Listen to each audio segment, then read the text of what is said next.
Welcome to this special introductory session on leadership from the emerging future. Can you wave your hand if you can hear me clearly? Okay, great. Thank you very much. Thank you. Okay. So, good. Everybody's joining in on time, like 4 o'clock. Yeah. Okay. So before we begin, let's just have a quick introduction. So my name is Manoj Onkar, and I am one of the lead faculty for this workshop, Leadership from the Emerging Future. I and my team have been in the field of individual transformation and organizational transformation for the last 25 years or more. My colleague Vivek Chopra is also here. So Vivek, can you wave your hand?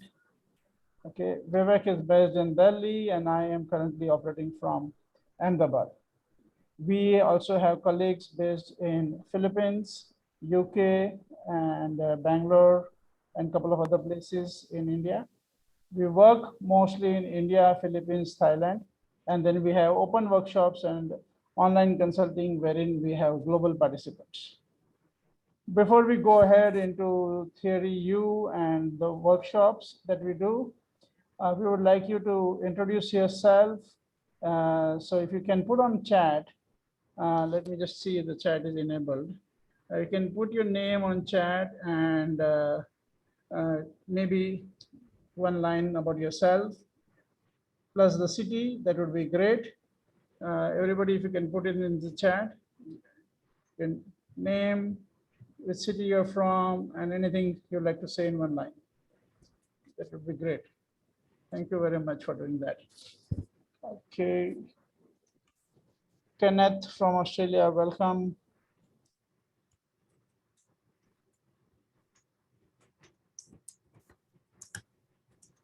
Kenneth, what time is it for you? Rahul, welcome.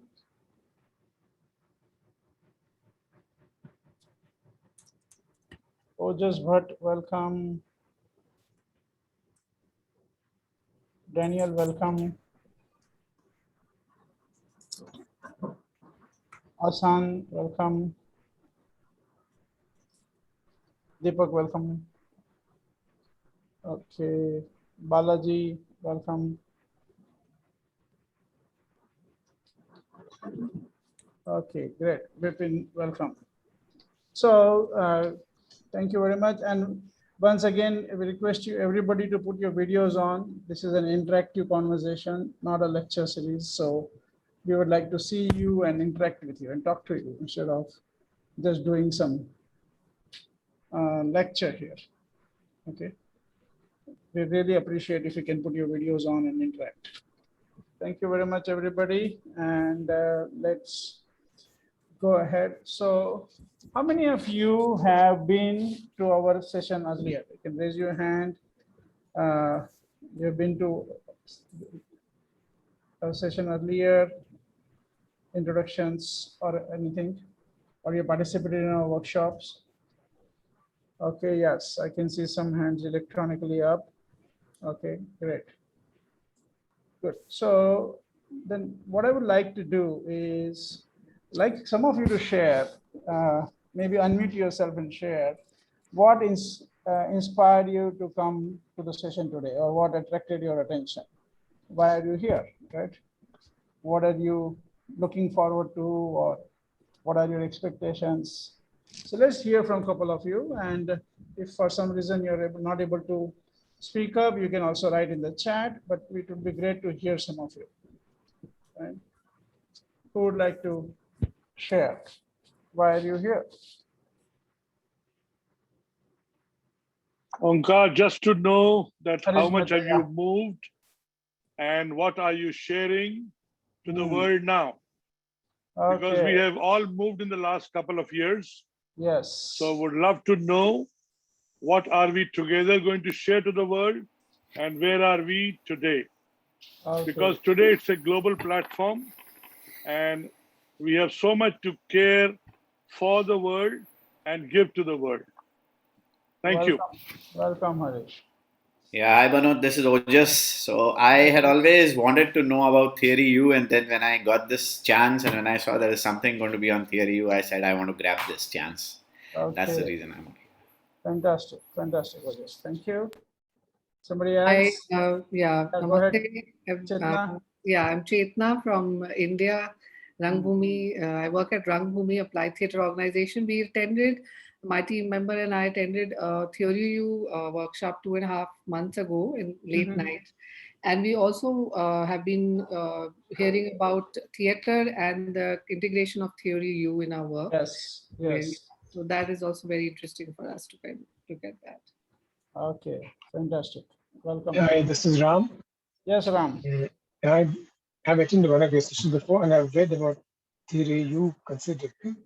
And for me, the thing is, how do I look at applying Theory U and getting organizations in the development world, in the non-profit world, getting into this whole process, working on, as I said, from ego to eco. Because I found in the NGO world, egos are very, very strong. Yeah.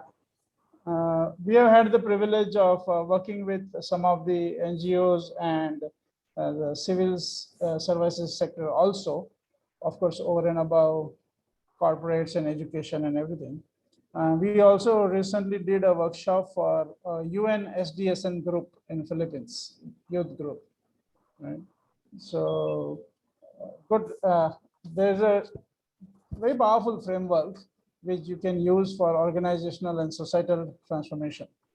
We'll talk about it. Thank you very much. And Nirmal Singh, did you want to share?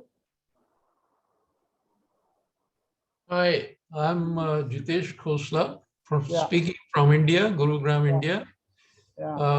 What I find challenging is that the situation we all are in now, or rather the world is, there's going to be there are going to be huge changes and new challenges will come up.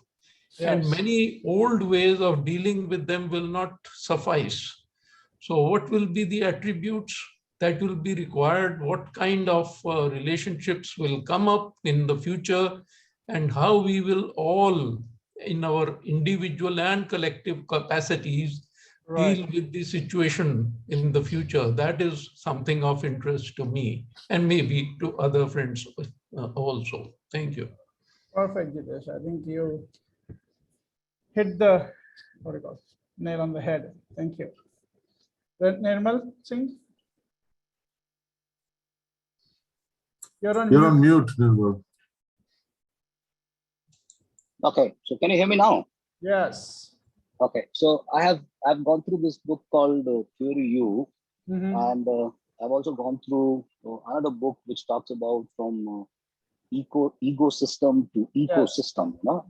So now both these books are absolutely great read, but I always struggled, So I have been part of human resources function for the last almost 3 decades, and when I wanted to explain this whole idea to, let's say, other people in the organization and get them on board with reference to this whole concept of Theory U, I felt it a bit difficult, okay, or to put it in a simple terms, that the whole subject, though I have been studying subject like that, and I was able to relate with those subjects, but then making people in the organization understand that how exactly this Theory U is, what is a blind spot, and how do we move out, how do we move in, and so how do you guys work with reference to transformation of individual? Or I completely agree that the whole concept can be used for transforming the organization also, okay? But how do you guys do it? And that's where my excitement is, that I mean, how does the whole concept get sold to an organization, and then how do you go about it? Those sort of things which I'm excited about. Conceptually, I understand. So Otto has been a great guy in terms of I've heard his videos also, and but the execution, I mean that's what has been bothering me. Concept absolutely great. Okay, thank you, Nirmal. We hope to contribute in the dilemma that you're dealing with. We hope to contribute some light there because of the last 5 years, we have been only dealing with this as our predominant game. Okay, Rahul, you want to share something? Yeah. Last person before we go ahead. So, Go ahead. I resonate with Nirmal and Jitesh to an extent. Like a few months back, I was human resources leader in MNC and few large corporates. Now, what has happened is with the pandemic happened in this last 1 year or so, we are all being given targets that we are missing the behind the big target which corporate had, and we are lagging behind, and it has really created a dent in the financial space. So, how leadership can evolve to manage that? And we all been told that you have to think differently. Something new should come so that you can spring back in action. So we did a lot of projects, and trust me, nothing very fruitful came out of that. So I'm very keen when I see your program to learn that how leadership can transform in this space and really bring out some change. Thanks. Okay, great. Thank you very much for sharing that. Okay, so I think many of you seem to be the right audience to be discussing this with, because you already seem to be in that zone.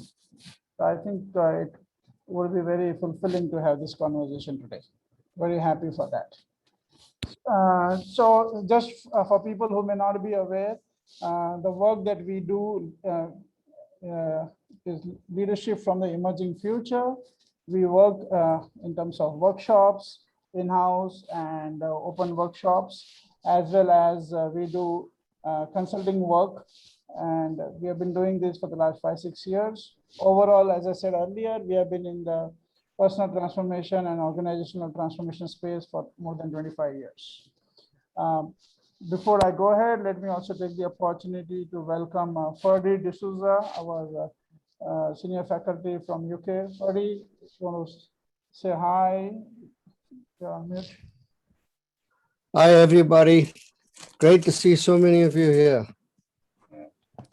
And also, Fergie, I don't know if you heard, but it looks like they are in the right kind of people. Absolutely, absolutely. You would like to share and interact. So I think it was the person just shared before. Was it Rajiv or I missed?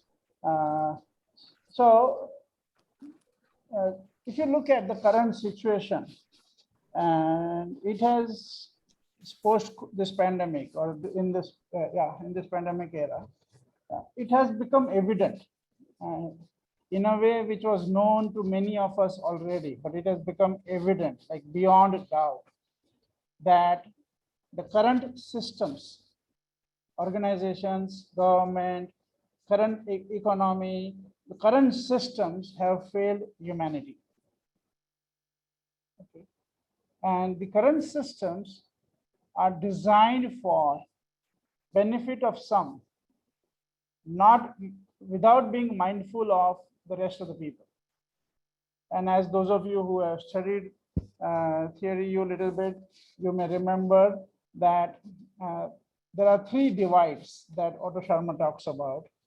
And one of them is the ecological divide, wherein human beings are not mindful of the environment and are disconnected from environment. And it has caused lots and lots of damage in many forms.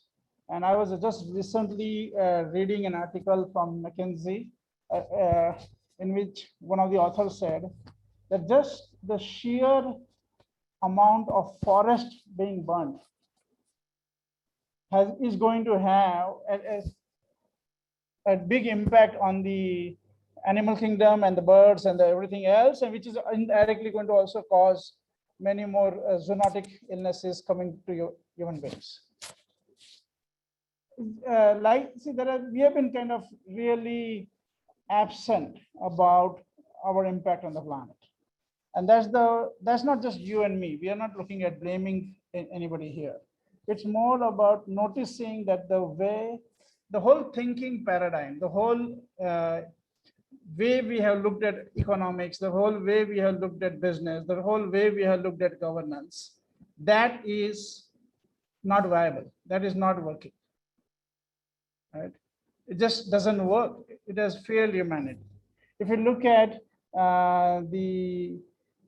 like I was just talking to a colleague yesterday, I think there are countries where people are saying, oh, we have vaccinated everybody and now you guys can move around without mask, right? And there are countries where vaccination has not even begun, right? Why? Now, is that a viable system? Like, is that, so what I'm looking at is saying that the way our organizations, the way our thinking is work there on the planet, it's not working for humanity. It's working for some people and it's almost at the cost of everybody else. And what we have to also realize it's got something to do with, of course, the way we have designed economics and the economic thinking, but it's also something to do with the way we have looked at leadership. And I see that one major issue, the way we have looked at leadership is we have looked at leadership as an individual phenomenon. Oh, this person is a leader, or this person is not a leader, or this person is an extraordinary leader. We have put leadership into individuals as an individual phenomena. And that is so much ingrained in ourselves that we are missing out another superpower that could be, which is what Otto calls as awareness-based collective action. So when you look at an organization, when you look at society, we're looking for somebody to do something, right? We're looking at, oh, we'll bring in a new CEO who will cause the turnaround. Or we will bring in a new prime minister who will cause the turnaround, right, when it comes to the countries. But it's like what we are missing out is another completely different approach to leadership, to organizations, to societal change. And the framework of Theory U allows you to explore those possibilities. Okay, so before I go ahead, any questions or comment, quick question or comment from anybody?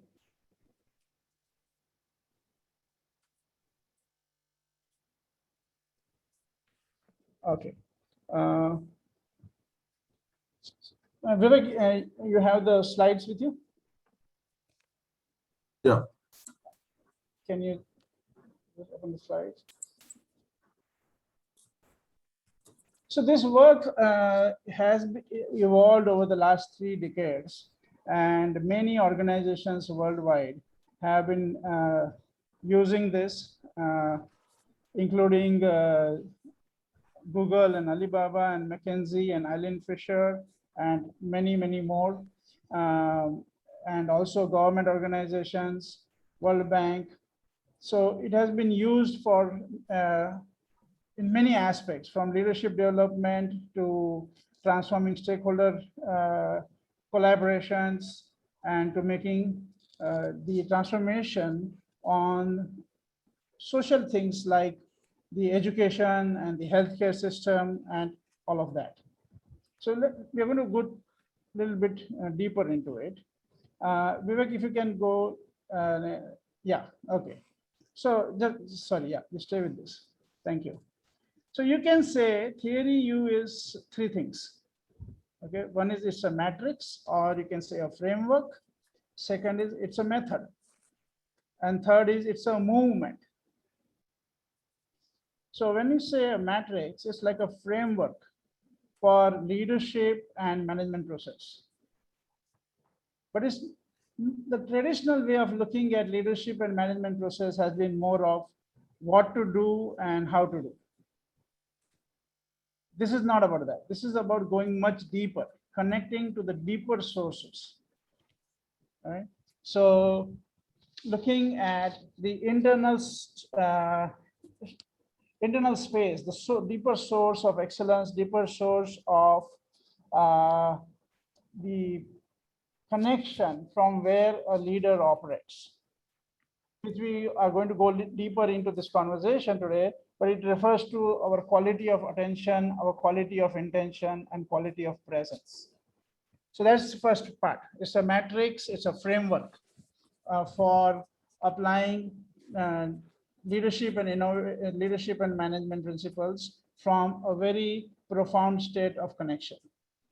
Second thing is it's a method. It's like an how to for what? To cause multi-stakeholder innovation.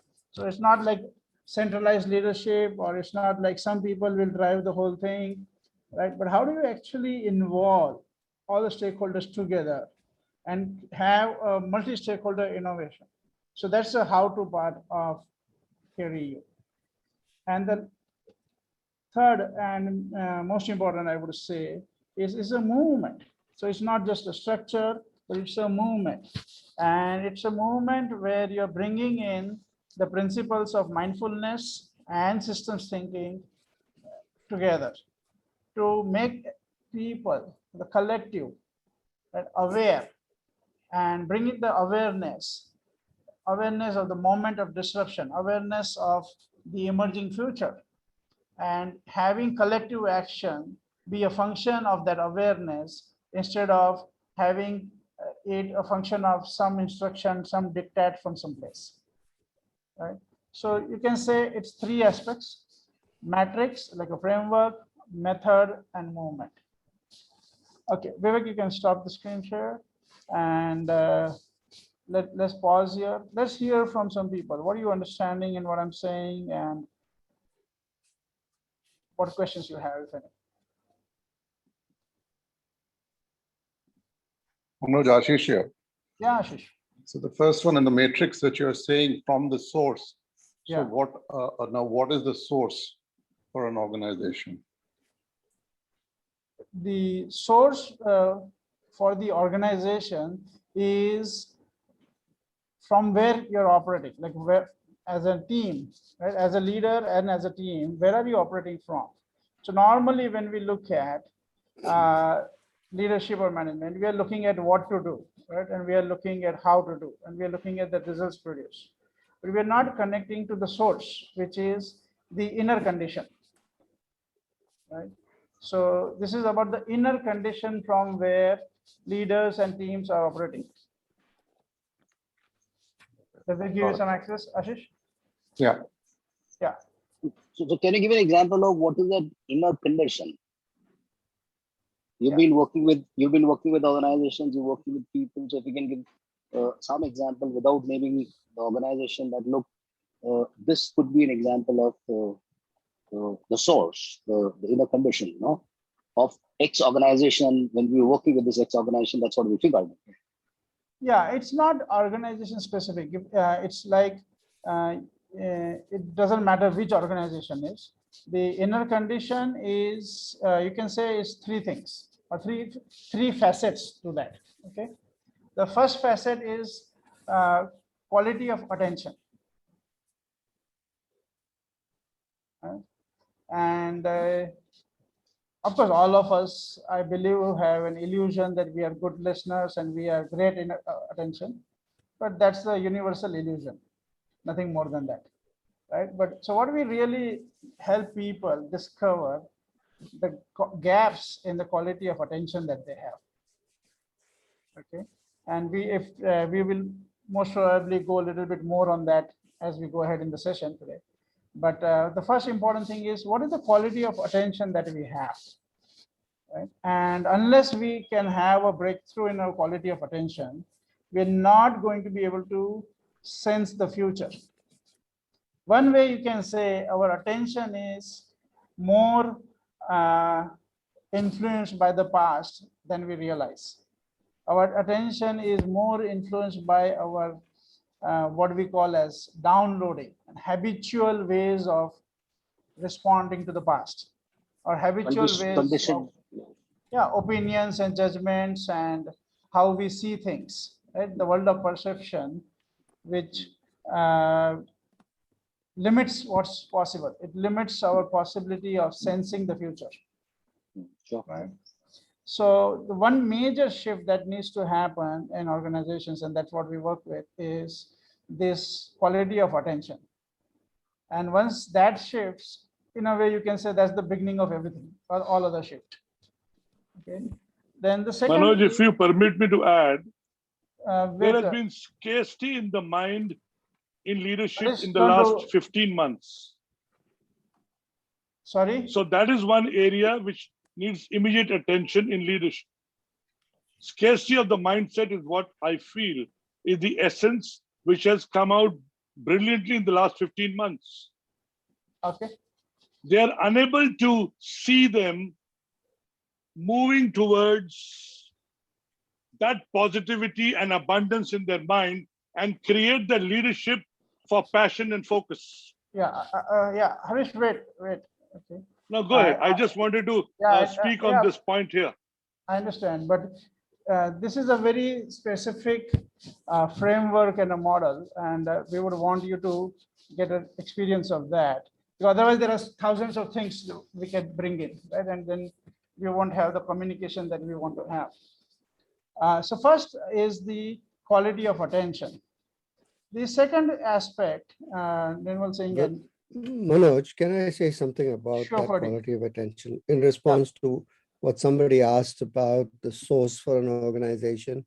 Yeah. So it's not just the quality of attention of the CEO, which is important, or of a particular individual, but collectively as an organization, what are we paying attention to? Where is our attention focused? And if you look, for most people in most organizations, the attention is focused on revenue or profit or expansion. That's where the attention is focused on. It's not focused on anything else. That's one thing. And then the quality of attention is what Manoj is talking about. It's all, most of our attention is very, things happen and we shift our attention. So is the attention focused enough? Can we stay attentive as a collective, as an organization? Can we stay attentive to what will make the biggest difference? Sorry, Manoj, is that what you were planning to say? Yes.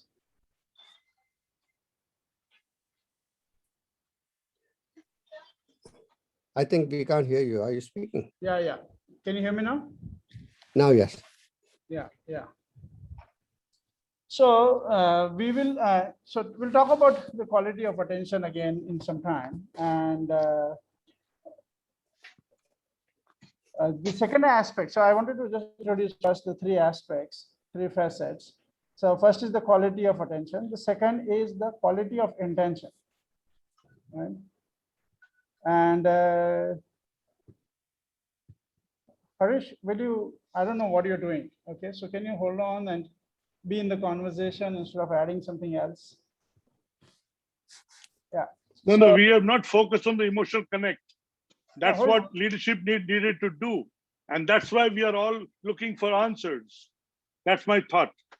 Okay. Thank you. Can you hold on your thoughts for some time? Yeah, thanks. The second aspect is the quality of intention. Now, as Fergie, I just mentioned about the focus is on. No, I can't hear you. Are you speaking? Yeah. I don't know. Yeah, he is. I can hear him. Okay, then it must be my end. Yes. Not to worry. Go ahead, Manoj. Yeah, okay. So the second thing is the quality of intention. And I think this is where we want to really deepen. So one way to look at is there are two kinds of intention. One is an ego intention and second is an eco intention. What we mean by ego intention?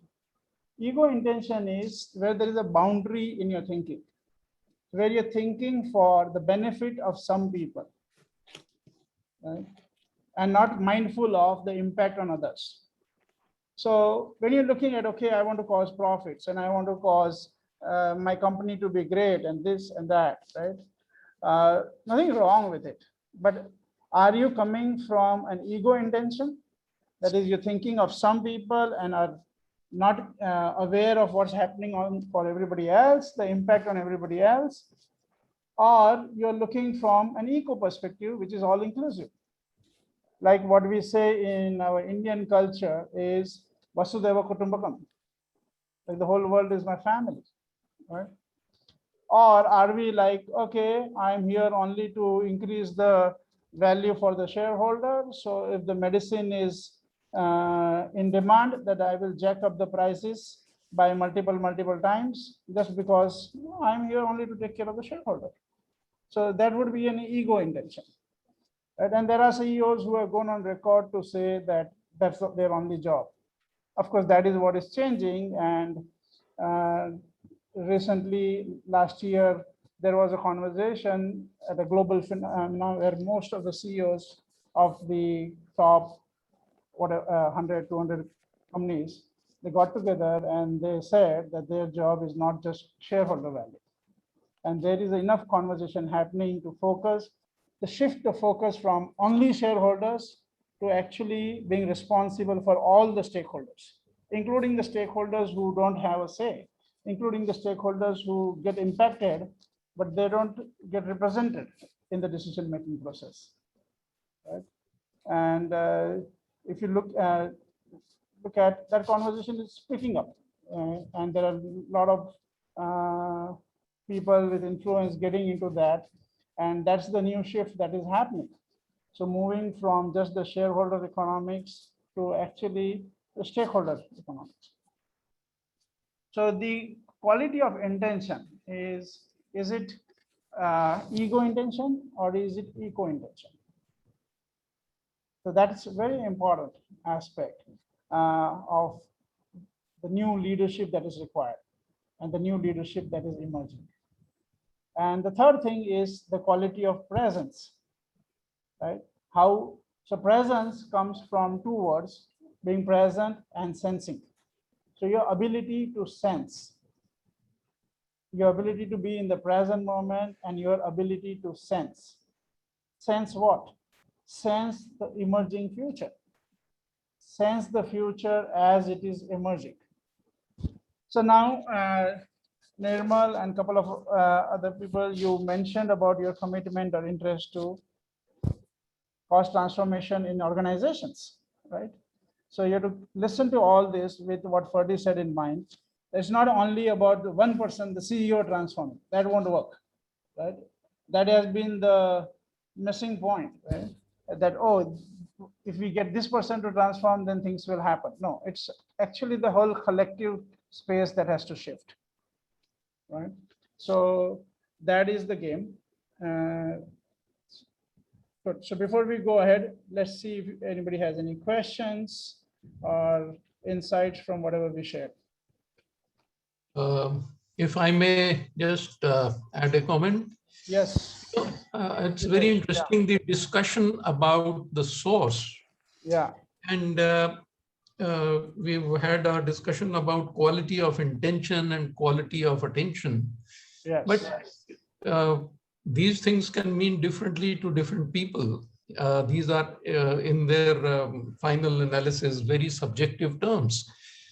Now, the question is that, is it the driving philosophy of the organization which gives shape and direction to these qualities of intention and attention? Is it correct to say that the driving philosophy of the organization is the source? That is one thing. The second thing is, and you made a very interesting observation, responsibility for all stakeholders. Whereas, you know, what is obvious and what is happening across the world, and this is something which pandemic has said, the world has withdrawn behind very narrow borders. Not all stakeholders, some stakeholders, people who belong to my type, people who belong to my race, people who belong to my category, and so on and so forth. So what is that quality which encourages this definition that you put across as being responsible for all stakeholders? And is there a way of putting the two together? You know, this being responsible to all stakeholders and linking it to the driving philosophy of the organization. Perhaps the two coming together could be a possible definition of the source. But this is just a thought that has occurred to me, and I would be very happy for comment. Yeah, I appreciate Jitesh what you're saying. And yeah, in many cases, the driving philosophy may be with a broader eco context. Okay, it might be there. But in cases where it is not there, right? Or in cases where it is there, but people have lost connection to it, then the the organization philosophy itself may need to be revisited. Because if your organization philosophy or the national policy or the global policies, if they are not working for people, if they're not working for humanity, then definitely it may warrant a new look at it, right? So while we hope that many of them would be in sync, but maybe they also need to be relooked. That's what I would say, Jitesh. And I would suspect that many organizations may need to relook at it, or some organizations may have a strong philosophy, but then they need to reconnect. And again, not reconnect just at the top, but like reconnect at a organization-wide level. Right? Jitesh, you get that? Great. Thank you very much. Yeah, okay, thank you. Yeah, thank you. Yes, somebody else? Is this source with reference to the organization I'm talking about? Is it a process? What I mean by that is that, look, you know, my quality of intention, my quality of attention, my presence and ability to connect, all this, is it, I mean, can I take it as something as X? I doubt. I think it's a process where the quality goes up, maturity comes in. So different organizations may have a different ability or maturity, you call it, to figure out what source is. Okay. So a small organization may look at it in a different way because they are at a particular stage of evolution as an organization, while there could be some other organization which is around 50-year-old and, you know, they've gone through a lot of experience, and then their source is at a different context, you know. So is this source something which is dynamic and moving, you know? Yeah, I think so. It is dynamic, and it is something that either you can enrich and strengthen all the time, and if you don't, then you get disconnected from the source, then you go back to the ego world. Manoj, for me, if I may? Yeah, Ram, go ahead. Yeah, the thing is, to me, these the three parts that you talked of, the quality of attention, to me, it denotes a state of being. First, you know, in terms of understanding, what I call is attention essentially comes from how am I inside first? Am I willing to pay attention to everything around? Is it 360 degrees, or is it narrower to a narrow focus as ego, as you called it? Or is it an eco-oriented attention, which involves not only people around, but also inside myself? That's one part. The other part is the question of the here and now, is what I call as being present. There is what we call as, you know, when you talk of pre-sensing and you're looking at the presence. Here, what I'm looking at is, if you need to be able to presence or sense the emerging future, you need to have a very clear, you need to confront the existing situation from all angles again. And this is where it will lead to a better understanding of the future. But the critical thing is not looking at things as much as people first, is to be able to understand people first. That's the way I see it. Okay. Got that. Thank you. Okay, so so we said there are three things, right? So one is it's a matrix, a framework. It's also a method, and it's also movement. Right? Now let's look at for this. So how do we train ourselves? How do we develop ourselves, and how do we develop our teams into this? Whether it's our clients, whether it's our organization, colleagues, how do we develop ourselves into that? Right. So the first thing that we want to share with you is there are two sources of learning. Okay, one is reflecting on the past, right? The experiences of the past, and most of our learning, almost all of our learning, is from that paradigm of reflecting on the learnings from the past. Okay, Vivek, can you put everybody on mute except me? There's some background noise for me. Okay. You'll have to unmute yourself. Yeah. Okay. So whenever you need to speak, please unmute and then go back again unmute, because otherwise there's some background noise, but not much. Thank you. So where was I? Yeah, so there are two sources of learning. One is reflecting on the experiences of the past. And all of us have a PhD in that. That's how everything that we have done from that place. But there is another place of learning, another source of learning, and that is sensing and actualizing emerging future possibilities. And most people have no idea of what I'm talking about. So let's look at it more, right? Sensing and actualizing emerging future possibilities. So when you're looking at your organizations, when you're looking at your teams, right? You can look at where are they focused? Are they focused on applying the knowledge they have, or are they actually sensing the future as it is emerging? Right? Mostly you'll find that they're focused on what? Applying the knowledge they have, applying the formulas they have. So it's, if you really want to sense the future that is emerging, you can't be busy, try fixing. Oh, I need to handle this, I need to handle this, right?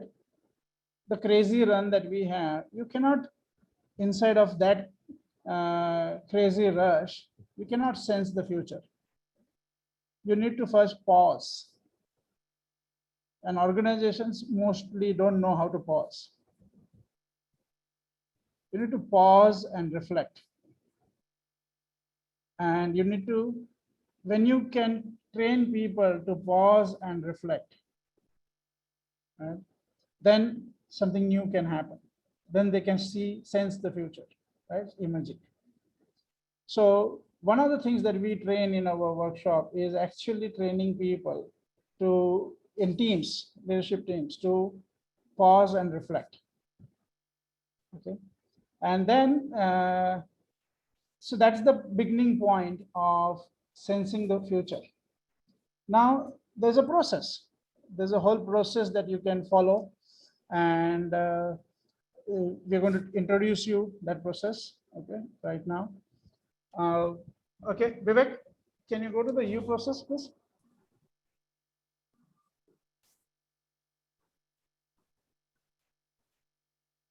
Okay, so consider the whole game of sensing the future as it is emerging. You can see it as this process.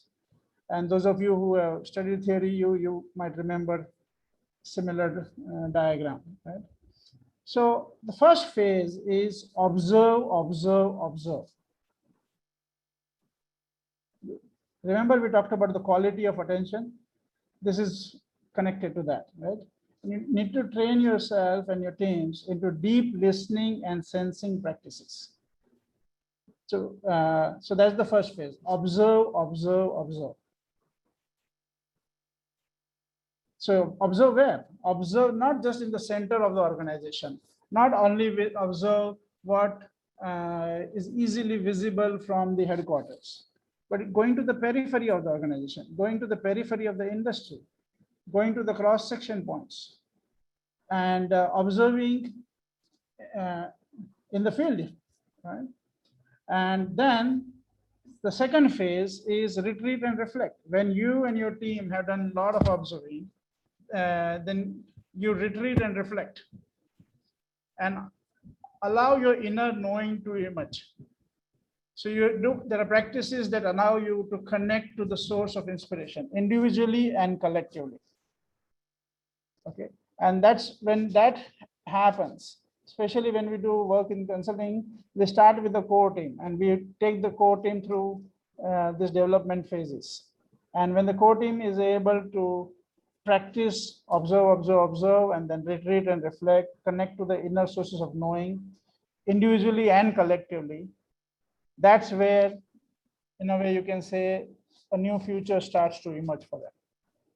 And then as you connect to some sources of inspiration, then very important is you act in an instant. Instead of getting into analysis paralysis and doing some 5,000 pages project report, you actually practice rapid prototyping, right? Rapid prototyping is where you can actually experiment so fast that you can increase your speed of learning, and it's the whole principle of learning by doing. So here again, we are bringing in the principles of design thinking with systems thinking and with awareness or mindfulness. So these are the three phases that are required for individuals and organizations to sense the emerging future and then provide leadership inside of the emerging future. Observe, retreat and reflect, and act in an instant. But this process only works when it is followed with, or it is parallelly, there is a lot of inner leadership work that happens, which is what we are going to talk about more. But before we go to the inner work that you need to do to be able to use this process, let me pause here and see if you have any questions.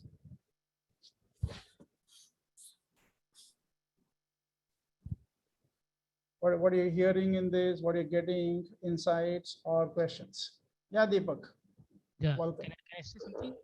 Okay. Yes, Deepak. Yeah. Thank you very much. I think you have nicely presented about integrating design thinking and systems approach. Yes. And intention, which is quality of that. But most of the time, organizations, as you may be knowing, it comes with the vision, mission, and goals and objectives, and whatever happens, we are asked to align with that. Correct. Align. If you don't align, they say go sideways. Correct. Yes. You give way or align. Yes. And many times it must have happened to you also and others also, that this is the CEO's brainchild project now. You align or get out of it. Yeah. This is so and so's brainchild. Now all of us have to put more energy there. Yes. Probably what you mentioned, something else may be good for organization, but at that time now we are sometimes becoming almost part of the system. Yes. And then following everybody. Yes. So what would be your, or others have got comments on that? Okay, and this is, I think, must be the one of the, I say, monstrous menace of many organizations. Yeah. So you are right, and Deepak, what we have experienced is that the kind of work that we are doing, it works two ways. Either we work with the top management, right, or we work with people who can influence the top management, right?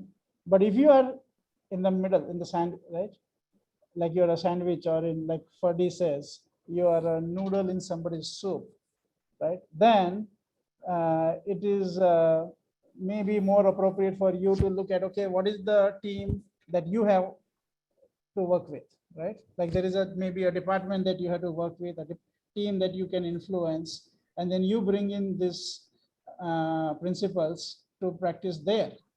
and you provide leadership there. And then over a period of time, you learn how to influence the other powers to be, right?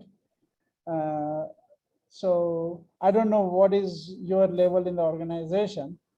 Deepak? Sharing with you at different levels. Okay, I mean, I had been in charge of something. Then later on, you become a member of the team and cut across. So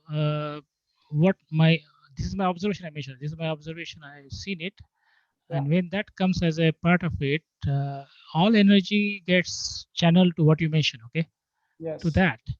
And probably from organizational point of view, our team may be saying, oh, maybe something innovative ideas, we can think about it. But I'm sure whether it's a whichever level doesn't matter. Okay, if you're a vice president, if you're not aligned with the president, is different. Okay, and if you're a CEO not aligned with the board, you also got a problem. Yeah. I think it's very rarely there is one person who can say I'm aligned with myself. So can I answer that question, Manoj? Yeah, Fergie, go ahead. Yeah, so it's really the work we do is not done on individuals. The work we do and what Theory U works on, it's a systems approach. So it really works on the whole system. So what you're talking about is not a system. It's a one-man show. Somebody says something, everybody aligns, or they get kicked out. And that is in most organizations. But what we're attempting to do when we go in, and we only go in when somebody invites us in, is to deal with the entire collective, the whole group of people, so that the thinking as a collective starts to shift, so that the vision, mission statements don't come from one person's brilliant idea. They actually come out of, going down the U, observe, and going in the middle of the, right at the bottom and getting connected to the highest sense of self. And all that is really, it's a different game than the one most people play and the one that you're describing there. So I don't know whether it answers your question. Your question may be, how do I influence my organization? I don't know whether it answers your question, but it does point to that there are two different pathways. One is the collective pathway. The other one is the individual. I'm going to train this individual to do something or whatever. Sorry, did you get what I'm saying? Do you have any questions out of what I said? What you have mentioned is probably could be applicable in many situations. But what I'm saying is this is the practice done in corporate culture. And even now many organizations, even government organizations also become like that only. Okay. And even you may be having fantastic vision, everything has been done, but it is a top guy how is he or she is going to implement that.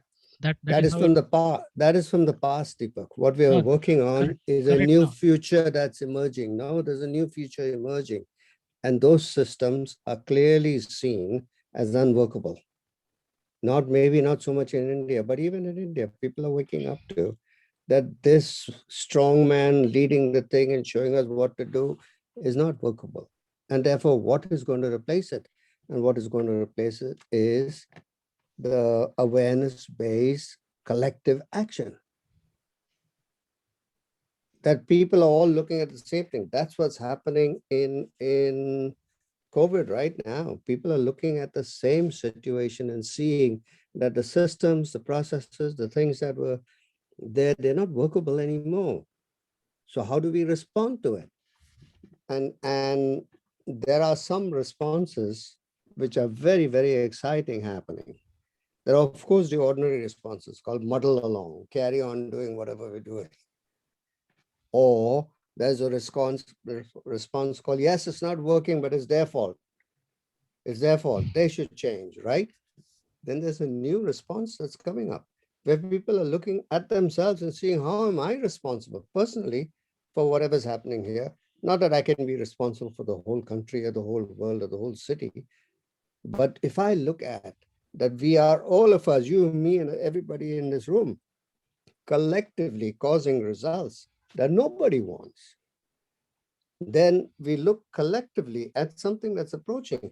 Then people start coming up with responses. The responses may be individual, but they're aligned with the collective vision. And that is happening. And that is what we want to empower and make it more, like we want to strengthen that possibility. And see, is not everybody is going to change in a moment, right? But that is like enough enough signs of this change coming in, people being ready for the change, at least people realizing that the old ways of management and old ways of leadership are not sufficient. That is happening. Okay. So in this 5-6 years that we have been working, I think this last 1 year or so, we have seen the awareness level shifting phenomenally. Right? Earlier, there was much more defense of the old methods. Now people are willing to question, oh yeah, maybe it's really not working. Maybe it's no more need to defend. Deepak TR, you've been wanting to say something. Go ahead. Yes. So I'm a small organization, after about 30 years of experience into banking. We are an organization of about 30 people, an open organization. So when I say an open organization, it means that we don't have any attendance register. We don't have any leave registers. We allow people to work the way they want to work. We have small teams of 3 and 4 working together on projects, and all the projects we discuss every day. So everyone is a part of every meeting, based on their. But what I have seen is that the moment we start involving all the employees as a part of an organization, there is an organization conscience that get into play, and people become extremely responsible. Right.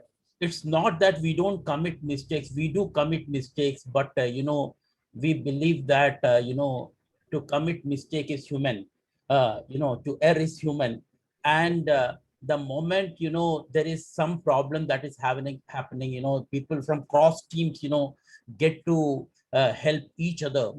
And I have seen an agile organization like ours. Of course we can say is 30 people a good organization for a sample? That is debatable. But having said that, last 10 years of openness, we have seen us achieving a lot of things. Of course, we couldn't achieve, couldn't develop or co-create things, soon. It took us a lot of years. But last 3 years, we have seen tremendous progress in whatever we are doing. So I believe that an organization which is transparent, which believes in the people who are working for the organization can deliver quality things. Yes, very good. Thank you very much. Thanks for sharing that. And I think... hi, this is Ganesh here. Yeah, Ganesh, just 1 second, Ganesh. Just 1 second. So Deepak, I just want to respond to your comment about 30 people organization, right? And if you look at the small and medium enterprise, which is a big part of any economy, right? Most of the countries, they need to be empowered. And I think from that place, 30 people is a good size to deal with and bring in all this, right? And if all small and medium enterprises can be empowered to bring in this eco-thinking principles, and we can create a awareness-based collective action as the base, I think that's great. And then if you can build that in, even and keep it in, even when you grow tomorrow, right? I think that would do good for the country, good for the world. So thank you very much, Deepak. Ganesh, go ahead. I have an observation and a reflection. My reflection is on what Mr. Deepak talked about. Somebody standing on the top of the roof and talking about the vision, the mission, and every 49, right? I think my reflection with my organization is fundamentally, are we having an environment? I work in the K-12, we work with children, school education, right?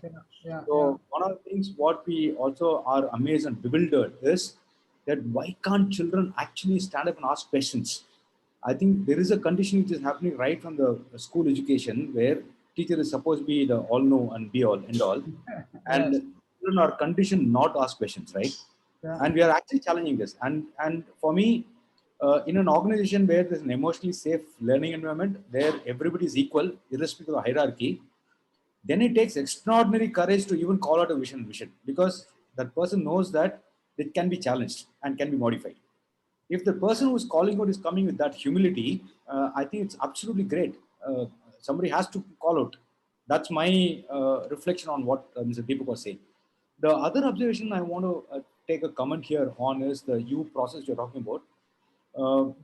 A reflection is today there's an agility versus the process adherence, right? Yeah. At times this agility and process adherence seems to be in tantrums. And in this U which you're talking about, right? How often do you observe, reflect, and act, and how quickly you have to do that? When you're saying sensing the future, right? Yes. So that's one I want to take an expert comment on that. Yeah. So good. I appreciate your comments. See this, we call this the U process, right? Like the observe, retreat and reflect, and act in an instant. Look at it like there are thousands of U's in a way. So there are macro level, you're doing it at a macro level where you're observing and retreating and reflecting, like when you're looking at a vision, or you're looking at a project, or you're looking at some business decision, then the time frames are very different. And then you're also doing it every day. So it's like a U within the U within the U. It's like you're also practicing observing, deep listening every day. In every conversation that's happening, you're observing, deep listening, and then you pause for moments. Even in a conversation like right now, here we are on this call, right? In this meeting, we could practice. We observe, listen, practice deep listening, pause, retreat and reflect, connect to some source of inspiration, and then act from instant. So it is like a macro and the micro, or you can say it's a big picture U, and then there is a U within the U. You practice it all the time. Ganesh, am I Sure, got it. Giving you some sense there? Yeah, got it. Thanks. Yeah, great. Thank you very much. Now, this whole process of observe, retreat and reflect, right, and act in an instant, it is a very powerful process for sensing and actualizing the emerging future possibilities. But it only works when we are doing some inner leadership work. Right? And so for that, we need to develop 3 capacities. The 3 capacities that we need to develop is what we call as open mind, open heart, and open will.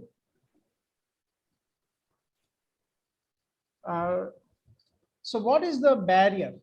What is our biggest barrier? All of us understand all of this, and in a way are easy to understand. So the biggest barrier is what we call as downloading. And I said about it a little bit earlier, but let me go back. So Vivek, can you go to the next slide? Next one. So consider our biggest barrier as a leader and an organization is the way we are stuck in downloading. Can you go to this 4 levels of listening slide, Vivek? Yeah, okay, thank you. So consider that all of us, we are all the time downloading, which is we are dealing with from our habits of the past. So the way we listen and the way we interact with our environment, it's all given by our habits of the past. And this is all based on judgment and opinion. So we are inside of that world. So we, and of course, all of us think that it's the other people who are like that. We are not like that. But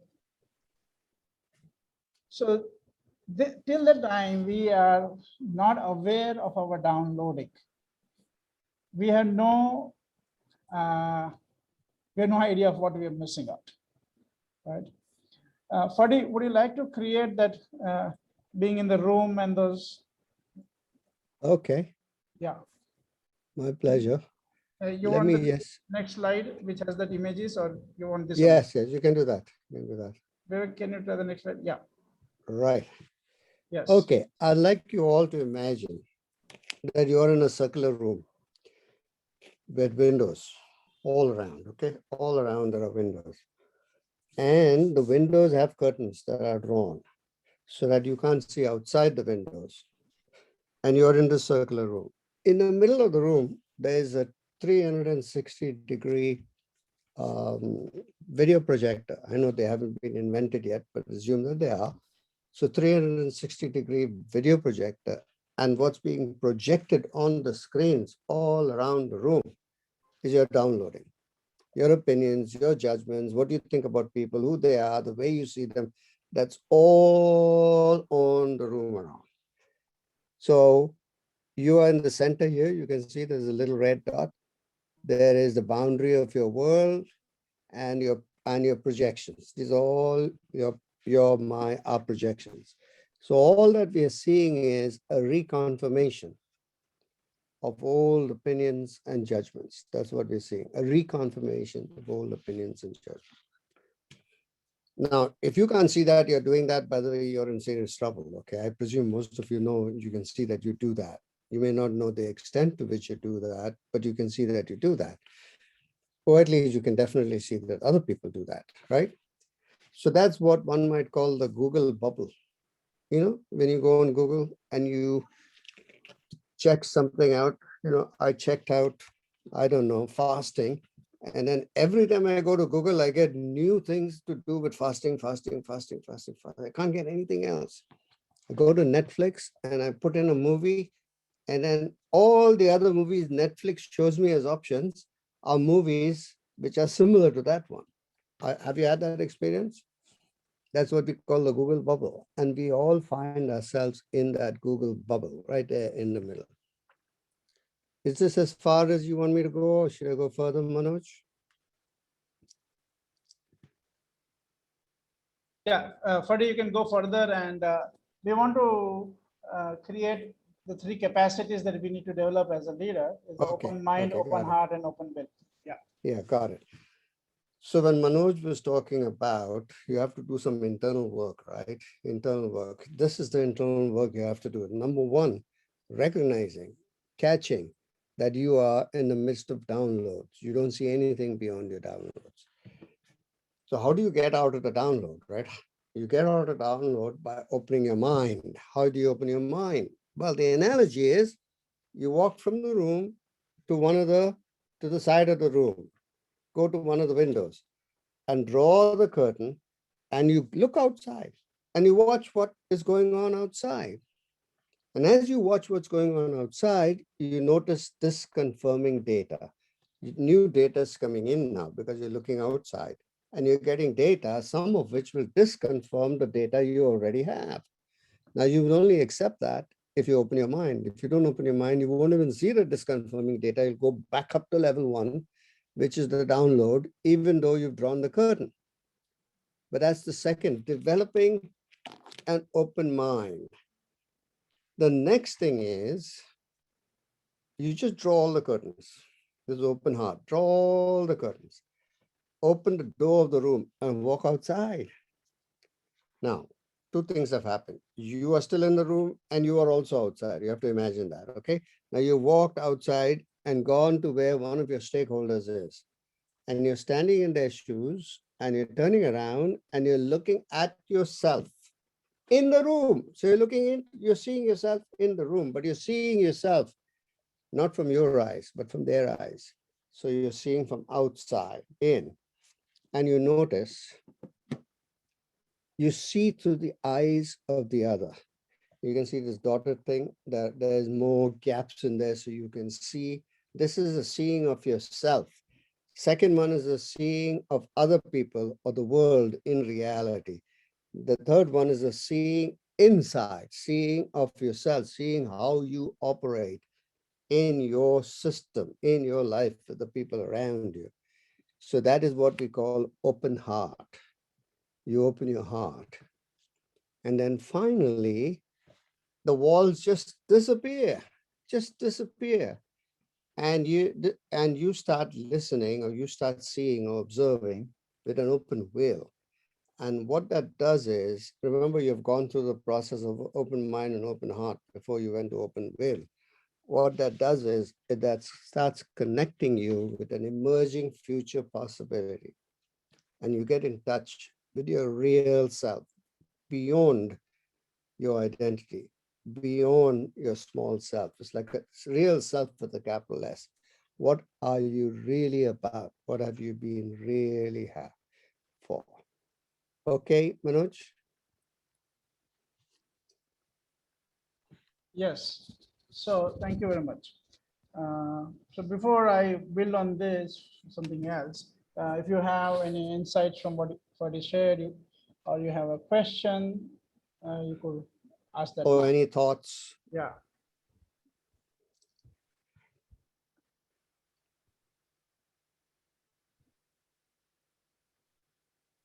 Now, I actually haven't heard any ladies speak in this room, in this seminar. There are a few here, and we'd like diversity here. So we'd appreciate if Chetna or Jennifer or whatever, I can't see the others, actually ask Jyoti. Yeah, I can share. Yes, please, Chetna. Yeah, Fergie, I think it's beautiful the way you explained, and I will love to borrow this for the children that we work with. And I wanted to comment on one of the models of theater that we do is Theater of the Oppressed from the Brazilian theater.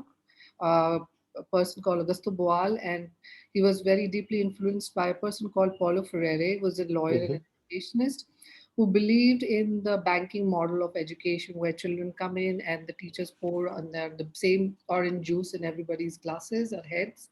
And then how Augusto Boal and Paulo Freire created this equal dialoguing opportunity as a theater process when the civil war was happening in Brazil. And it culminated into a process called forum theater, where we stage a conflict with children or an adult, maybe an organization. We work around unconscious biases. And then the actor becomes the spectator. So we don't have hierarchies there. So similarly, in the organizations too, we kind of try and break that. With teacher and student, there's no hierarchy in this model of theater, a theatrical intervention. So what you just said is open heart, open will.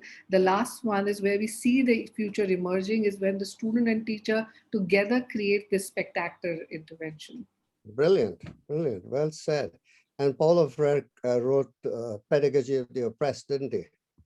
Where the oppressor becomes the oppressed, and the oppressed then turns out to be the oppressor. Yes, perfect. Yeah, very good. Great. Thank you very much. Somebody else? What would be interesting? First of all, I think it was an excellent framework, and I found it very, very illuminating. But interestingly, I would imagine that most of us remain at stage one, that is listening from habit. And we are always there unless we have an intention to move away from that. Yes, so the dynamic of moving away from that, the first stage is like a political discussion on WhatsApp. Everybody gets more and more confirmed in one's own opinion rather than sharing anything. So the dynamic of moving away from stage one and possibly going on to the other stages, 2, 3, and 4, I think it would be very illuminating if you could, in the course of discussion, if you could have something. I'll let Manoj tell you about that. There are some pretty good tools. And if you work with us and you participate in our programs, you will develop these skills, because they are the internal skills that one needs to develop to move forward. And they're very powerful, very, very useful.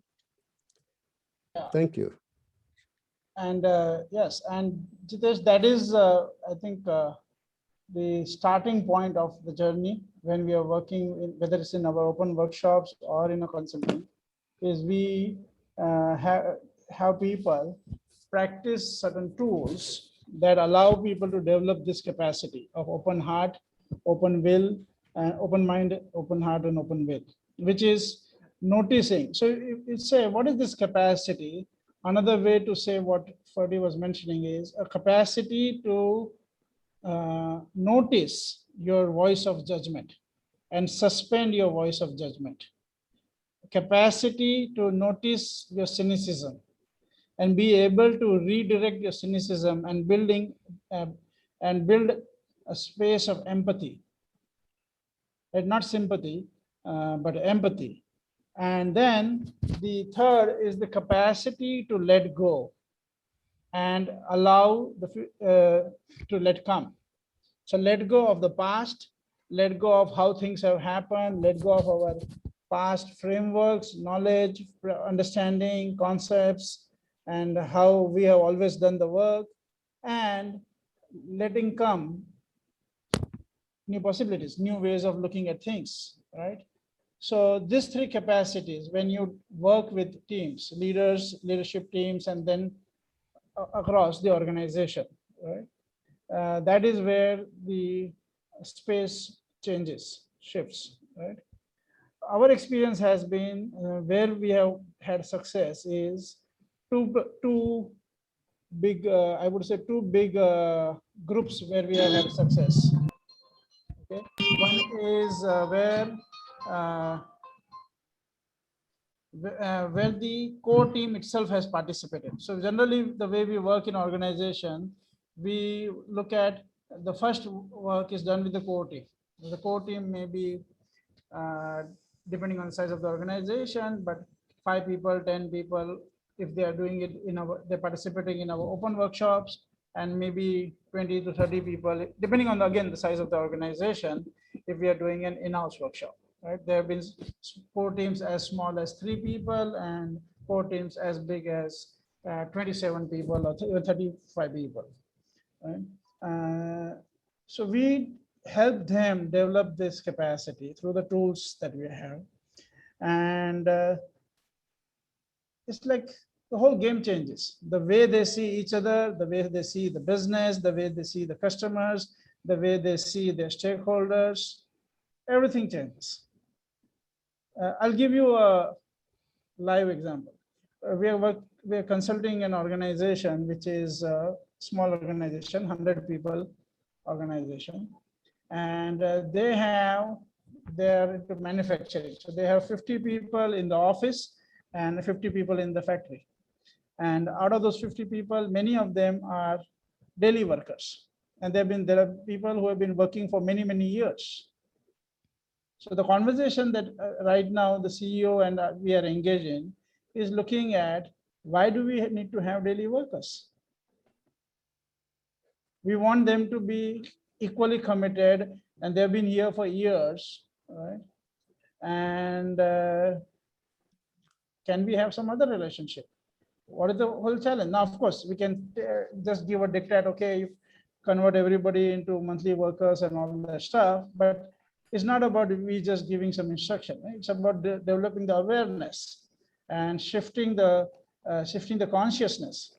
So now the company is getting involved into, okay, why have we kept this practice for 30 years? And what is the challenge? And then what is it that we want to create now?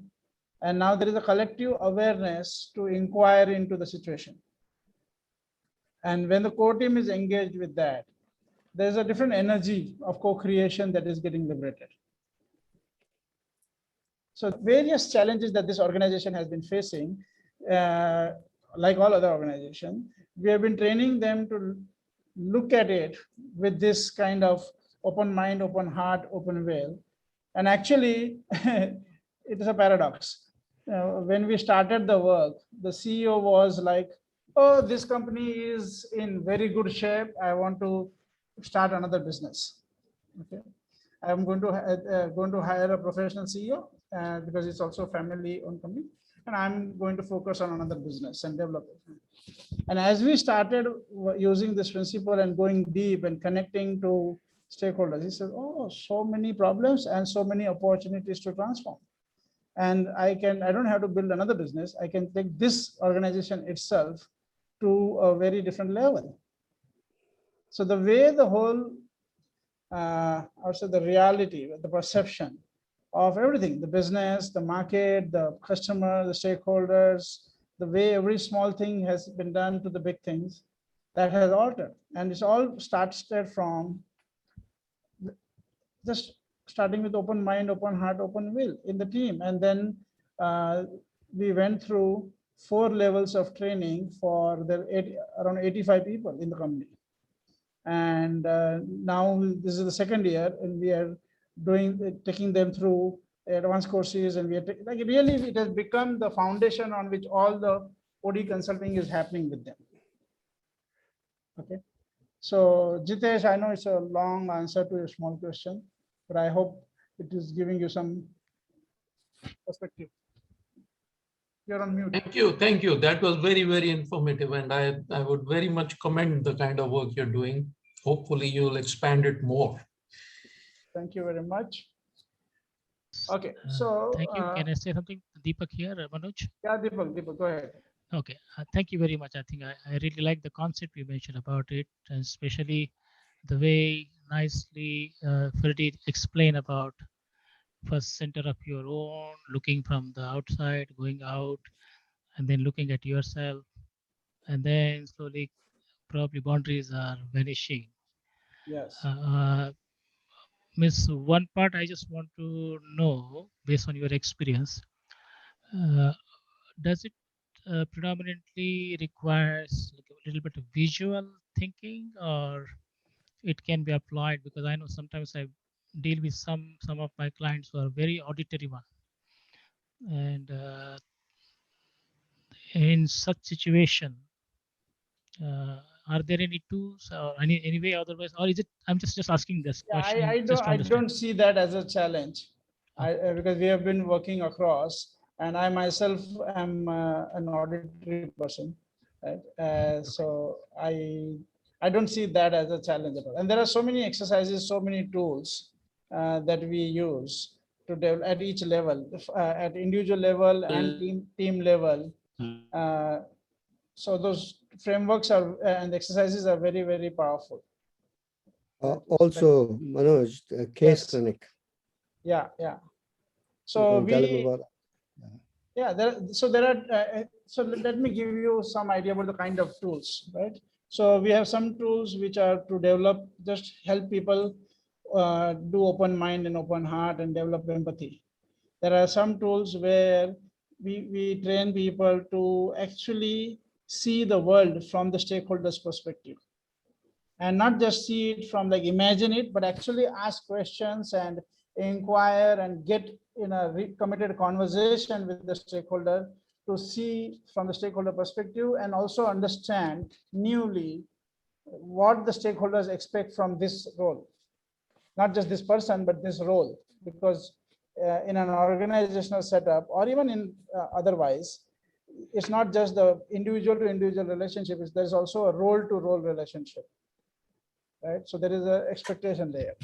And then we also have tools which help you to understand your team culture and organization culture in a very, very simple and unquestionable way, and simple accesses to transform them one meeting at a time, right? And what Fergie was referring to is a very powerful tool. It's called Case Clinic. It's a very powerful leadership and change management tool, which allows leaders to alter the way they are seeing problems. Right? So we have problems, challenges, and there are areas where we get stuck from time to time. So this is about, normally, if you look at the way most of us have been programmed, is the moment I say problem, your brain is programmed to say what? Solution, right? That's how we are programmed. We are always looking at the moment somebody starts talking problem, our brain is working on solution, right? But here, instead of just tapping the intelligence of the brain, the opportunity of this theory you practices is to actually tap multiple intelligences. All of us have multiple intelligences, right? So here we are tapping in this exercise practically, we are tapping the intelligence of the head and the intelligence of the heart. Then there are some exercises where we are tapping the intelligence of the head, heart, and hand. There are some exercises like Chetna was mentioning about theater related exercises where you're actually tapping the intelligence of your body. Somehow in our education system, we haven't been trained to tap all those intelligences. We are only trained to tap the intelligence of the head. So much so that many of us believe that we don't have any other intelligence except the head. Right? We got so lopsided, right? Especially if you are somebody like me who's not a creative person, right? Or not at least not good at drawings and things like that. Those form of, it's very easy to believe that there is no other intelligence, but you actually learn multiple intelligences that all of us have and tap them, not as individuals only, but as a collective. Right? So Deepak, again, a long answer to a short question. I hope it's creating some. Thank you very much. I think. Thank you very much for sharing that. We share same hairstyle. Yeah, great. Okay, so one of the reasons why we are doing this kind of introductory session is to give you an opportunity to test this technology, to actually get a taste of it, right? And participate in it. So, of course, if you are an organization and you would like to take us to your organizations and do some in-house work with you, that is fantastic. But otherwise, you can also start with you and your teams participating in our open workshops. And we have 2 workshops currently scheduled. The one is an open workshop where everybody can participate, and the other workshop is dedicated only for corporates. That's just because sometimes corporates will have a big team and they would want to cause conversations which are very specific to the corporate nature. When it's a general conversation, then there is multiple dimensions. So both ways it works. The next workshop, which is the cohort 19, this is our 19th online cohort, which is starting on 5th and 6th of June. Right, 1 second, let me just cross check. It's supposed to be a Saturday, Sunday. Yes, 5th and 6th of June. Okay, so that is the next workshop, which is an open workshop, general workshop for everybody. And then the corporate workshop, Vivek, do you have the, yes. So this is the corporate workshop, which is starting on 24th and 25th of July. Now, the design is that we do a 2-day workshop, full day, 8 hours, Saturday, Sunday, and then it's followed by 6-session seminar series, wherein people get trained to actually practice and make all the learnings into, convert them into reality and apply it and produce some miraculous results out of it. So the design is 2 full days and 6 sessions. And as I said, the dates are 5th, 6th June and 24th, 25th July. The standard tuition for this courses is 500 pounds, or you can say 50,000 rupees plus GST.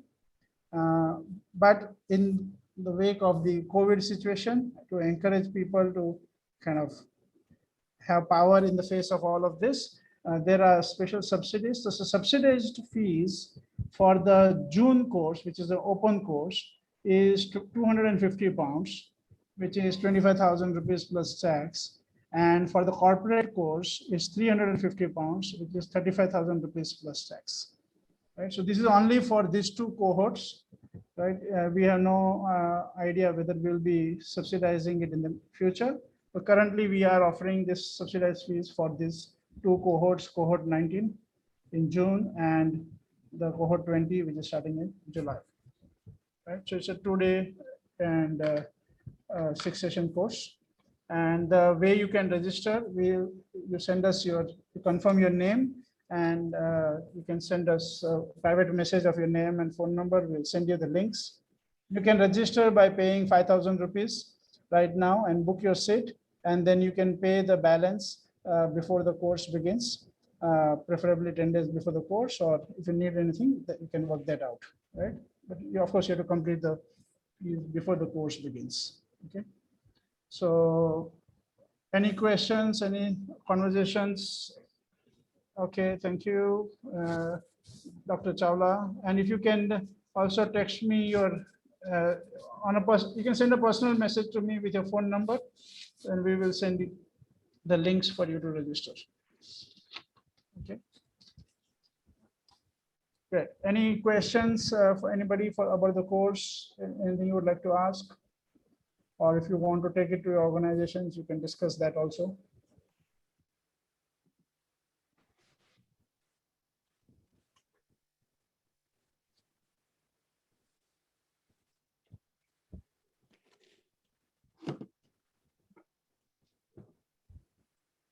We also do executive coaching for CEOs and executives one-on-one, and we can discuss those with you based on the principles of theory.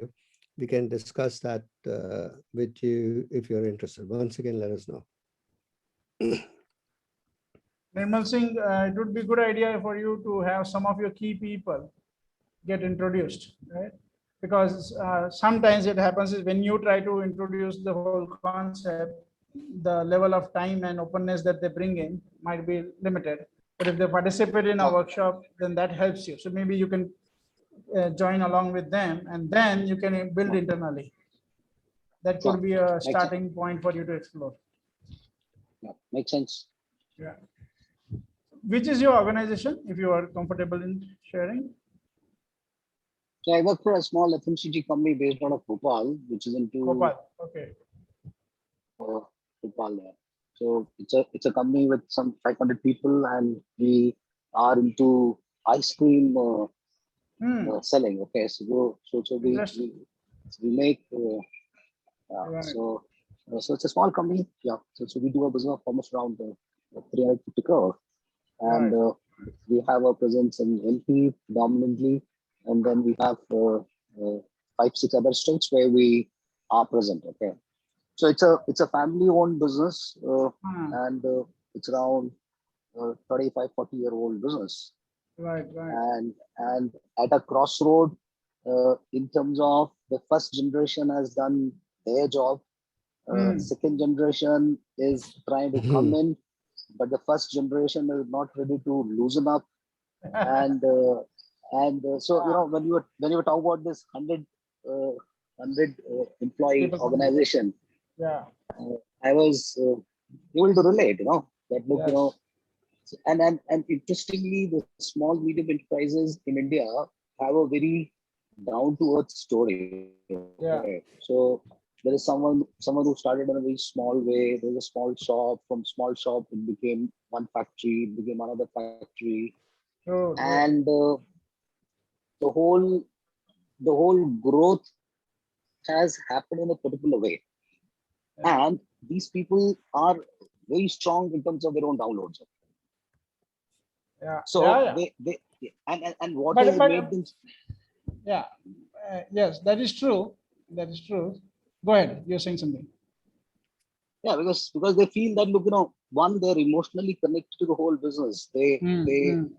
So this gets reinforced in their mind that, they are the one who has brought it from that small one shop to two factory level. Okay. Which is a fact. I mean, so it's not that it's not a fact. It is a fact. Okay. But then what has brought them to the point where they are today, and what is emerging, and what would take them to the emerging is something very different. Okay. Yeah. And the whole confusion is there. Their past success, which is a matter of a fact, and it has worked, and they think that, look, the same thing is going to work, and they really work hard, and it doesn't work. Yeah. So, and Nirmal Singh, allow me to share something. Recently, around 6-8 months back, we did work which could be interesting for you. So there is this business family. There are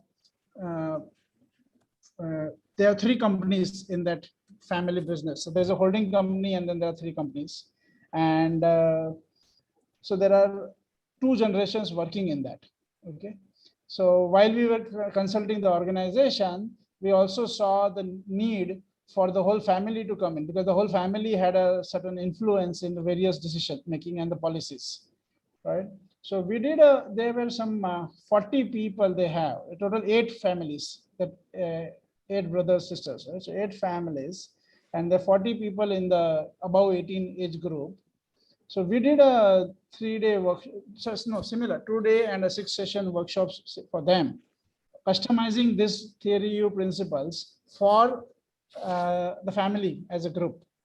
And it made a big difference. And the way the family is resolved a lot of unsaid conflicts, right? And of course, said conflicts, including there were some people who have been like completely out of touch with the family. Some people had kind of distanced themselves, and complaints and a lot of issues that were there between the three people who were driving the first generation decision making. They were part of the board, and the second generation.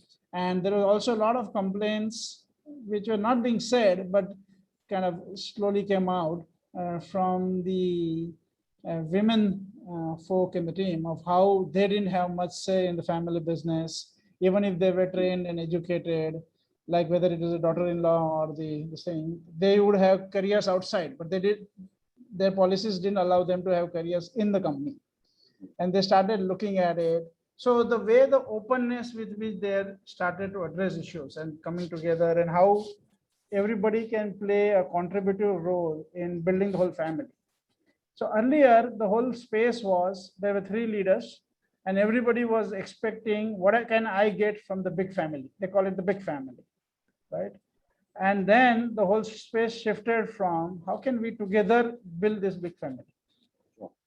And the intention for the first generation, which is like, of course, in the retirement age more, was we want to make sure that the family and the businesses go strongly to the fourth generation. So how do we create a relationship here with the current people so that it can sustain? Sure. So it was interesting. And when we started the conversation with the board, they said, oh, not many people will come. I said, okay, let's see. We will. So we trained them a little bit. Then I asked them, how many people do you think will come? They said 10. I said, okay, no problem. You go out, invite all 40, then let's see. We ended up having almost 25 people in the workshop. And it was a new beginning for the whole family business and the family. Great. Team of 8 families together. I just got reminded as you were talking about family businesses. Yeah. So, and the way you put it across, I'm able to relate and resonate with it, because the reality of family-owned business and the complexity which you have just shared, I think it's more or less same. I mean, there are 3 brothers, there are 4 brothers, and then there are 3 businesses. One is an ice cream, another one is in real estate, another one is some other business. And you're right. I mean, so how do we get them on board and sensitize and make them understand the whole gamut is a very first fundamental challenge, and where you guys can play a role because of your experience and your expertise. And then, of course, you will have to be the internal champion. One of the reasons why it worked is because one of the MDs is like he has understood and is very committed to bring these principles into the business and the family. So you need one person at least to be the internal champion there, right? Yeah, 100%. Good. Looking forward to Nirmal, and you can get in touch with us. Vivek, will you please put your phone numbers there? We're going to put our phone numbers here for you, all of you, to get in touch with us. By the way, we have in the emails that we have sent you in the meeting invite, if you open that email, as well as you might have received reminders from Eventbrite. There are 2 links to videos where some of our alumni participants have shared what they have created out of participating in our work, right? And there are also introduction by Otto Sharma. The link is also there, so you can check out. And if you need any further information, please feel free to get in touch with me and Vivek on WhatsApp. We are in India, and Fergie is, of course, in UK. Okay. Cool. Anybody else? Any question? Anything? As we